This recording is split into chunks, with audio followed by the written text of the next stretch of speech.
Selamat datang Sobat Opreker Handphone bersama saya Joko Gendil Smart. Sekarang ini saya ada LCD dari Xiaomi. Dan ini LCD-nya masih bagus, kemudian touchscreen-nya ini error ya. Jadi di bawah itu untuk back home dan recent-nya, dan kemudian ketika kita ngetik keyboard itu ada yang tidak berfungsi sebagian. Kemudian di sini untuk kesempatan kali ini saya hanya ingin berbagi pengalaman saja. Jadi LCD ini punya saya sendiri. Saya akan jadikan bahan percobaan atau akan kita korbankan ketika kita membelah LCD atau memisahkan touchscreen. Ini kita salah sasaran ya. Jadi kawat ini nanti sengaja saya akan selipkan di posisi yang salah. Saya akan selipkan di bawah Polaris ya, di bawah elemen Polaris. Dan ini nanti hasilnya seperti apa ya, kita simak saja. Jadi ini buat pengalaman saja ya, buat teman-teman khususnya teknisi pemula.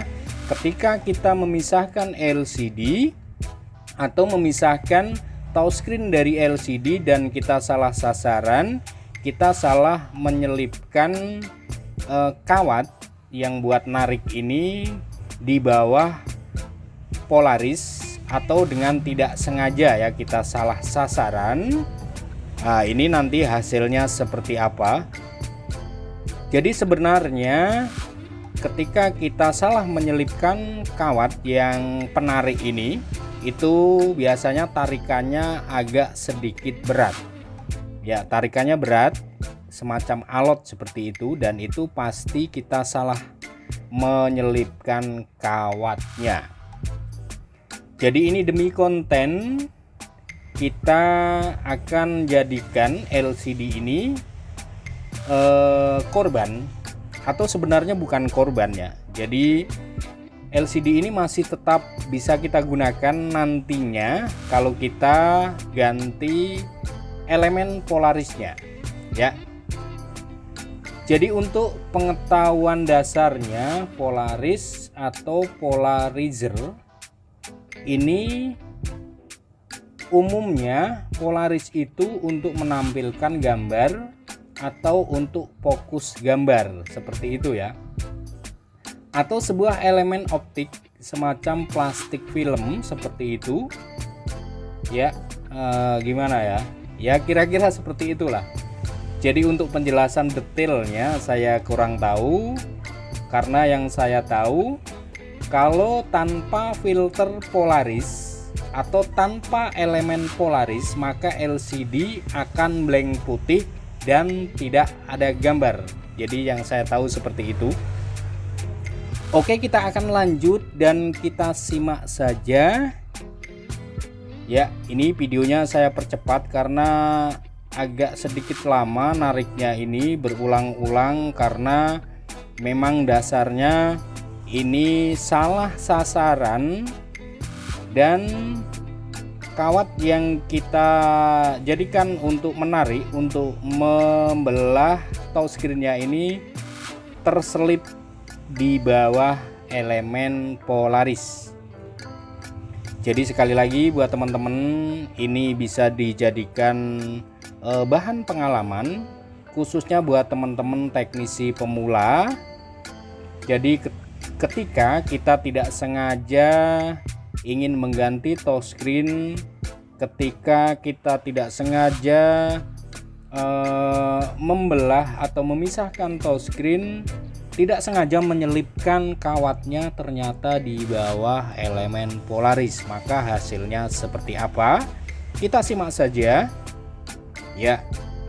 Kita simak saja. Di sini kita bisa dijadikan sebuah pengalaman ya. Dan ini ketika kita gunakan blower atau menggunakan alat seadanya seperti ini memang tarikannya itu berbeda ya. Kalau di bawah LCD, di bawah touchscreen, di atas Polaris, itu tarikannya biasanya halus, lembut, empuk, dan tidak berat kalau kita gunakan blower seperti ini.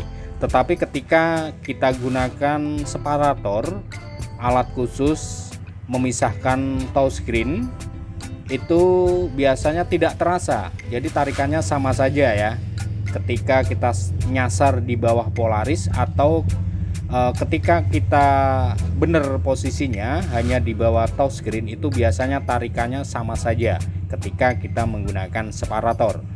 Tetapi ketika kita menggunakan blower seperti ini, karena panasnya ini tidak merata, maka terasa banget ketika kita tarik itu keras, berat, itu sudah jelas, sudah barang pasti kita nyasar di bawah Polaris.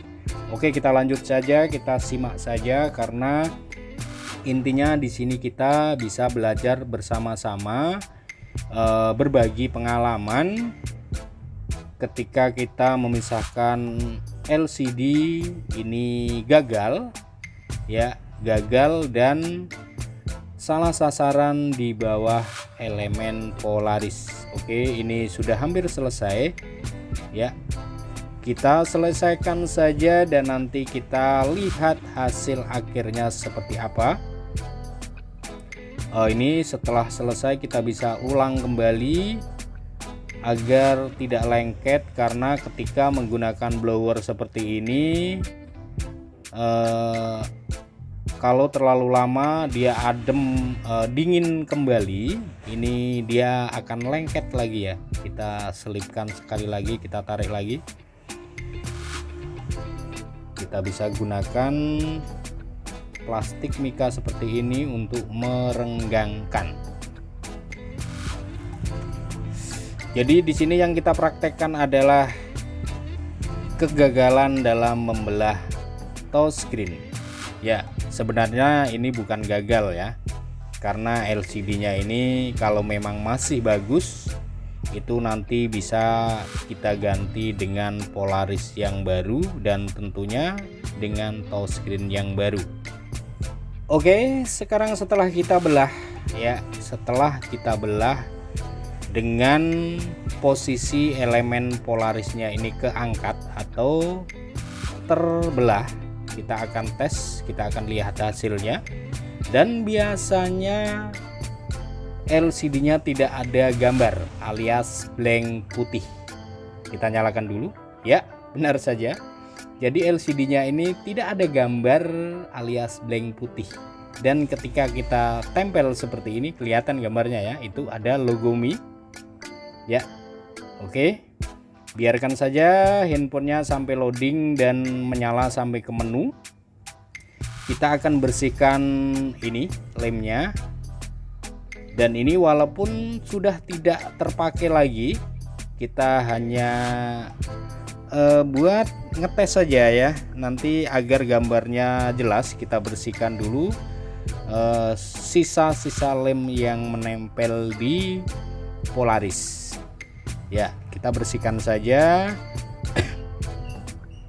Oke, ini sudah bersih. Jadi ini touchscreen-nya ada Polarisnya ya. Polarisnya ini menempel pada touchscreen, seharusnya itu menempel pada LCD, tetapi karena salah sasaran ya hasilnya seperti ini. Oke, kita simak saja, tonton terus, jangan di skip videonya, karena di sini berbagi pengalaman, berbagi ilmu yang kita tahu tentang keseharian kita sebagai teknisi handphone. Kita bersihkan LCD-nya ya.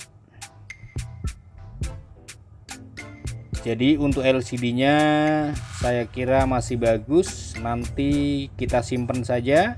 Ketika kita sudah ada elemen Polarisnya, bisa kita ganti dengan Polaris yang baru. Oke, kita bersihkan saja sampai kinclong. Oke, kemudian kita nyalakan kembali handphonenya.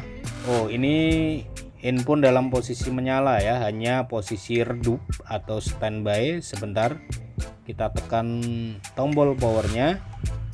Ini sebentar, karena menggunakan pinset jadi harus pas posisi atau titiknya ya. Ini posisi handphone masih menyala tadi ya, cuma standby. Oke, kemudian kita pasang polarisnya ya, kelihatan gambar di situ. Jadi ketika kita salah menyelipkan kawatnya, ketika kita memisahkan touchscreen ini dari LCD ini, maka hasilnya seperti itu. LCD-nya blank putih ya, karena polarisnya ini menempel pada touchscreen ya. Jadi hasilnya seperti itu ya. Ini gara-gara sebuah konten saya korbankan LCD saya ya. Jadi ini untuk LCD punya saya, kemudian kalau mesin dan perlengkapan lainnya punya orang. Oke, karena kita masih penasaran, kita tes lagi ya. Jadi ini semacam kaca tembus pandang ya, seperti ini. Bukan kaca tembus pandang ya. Jadi ini khusus untuk LCD HP ataupun LCD TV. Oke, ini setelah saya rakit coba menggunakan touchscreen yang bisa disentuh agar bisa masuk ke tampilan menu. Jadi ini buat ngetes saja ya. Buat ngetes saja agar tampil di menu. Saya gunakan touchscreen baru. Kemudian kita tes ya. Ya. Kita tes seperti itu ya gambarnya. Jadi kalau tanpa filter dari Polaris gambarnya blank putih ya. Oke, sudah jelas ya buat teman-teman. Mudah-mudahan ini bermanfaat, bisa dijadikan sebuah pengalaman ketika kita salah membelah atau memisahkan touchscreen dari LCD. Oke, sampai di sini sekian dulu. Terima kasih dari saya Joko Kendil Smart. Semoga ini bisa bermanfaat, dan akhir kata dari saya, salam opreker handphone.